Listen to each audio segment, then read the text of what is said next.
একই পর্দায় এবার দেখা যেতে পারে দেব আর অঙ্কুশকে। Hello, this is Hastolipi originals. এখন আপনাদের সাথে আলোচনা করব দেব আর অঙ্কুশের আসন্ন প্রজেক্ট নিয়ে। এরকমই বাংলার সমস্ত সিরিজ এবং সিনেমা সংক্রান্ত আলোচনা শুনতে এবং রিভিউ পেতে আমাদের এই চ্যানেলটা ফলো করে রাখুন। আর আমরা কিন্তু টলিউড এবং বলিউডে বিভিন্ন আপডেট আপলোড করছি, সেগুলোও কিন্তু দেখতে মিস করবেন না। তাহলে চলুন ভিডিওটা শুরু করছি।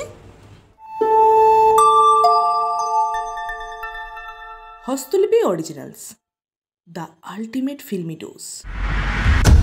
শোনা যাচ্ছে সুরিন্দার ফিল্মস দেব আর অঙ্কুশকে নিয়ে একটা ডান্সিং কমার্শিয়াল ছবির প্ল্যান করেছে। এই ধরনের ছবি বাংলায় প্রথমবার হতে চলেছে। শোনা যাচ্ছে ছবিতে অঙ্কুশের বিপরীতে ফিমেল লিড হিসেবে অভিনয় করবেন বাংলাদেশি অভিনেত্রী নুসরাত ফারিয়া।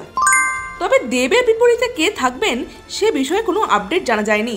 বহু আগে এই ছবির ব্যাপারে একটা রিউমার ঘোরাফেরা করছিল যে এই ছবিতে অন্যতম চরিত্রে মনামি ঘোষ থাকতে চলেছেন। তবে এ ব্যাপারে কোনো কনফার্ম আপডেট পাওয়া যায়নি। তবে এখন এই ছবিটা ইনিশিয়াল স্টেজেই আছে, এই ব্যাপারে এখনও কোনো সলিড আপডেট জানা যায়নি।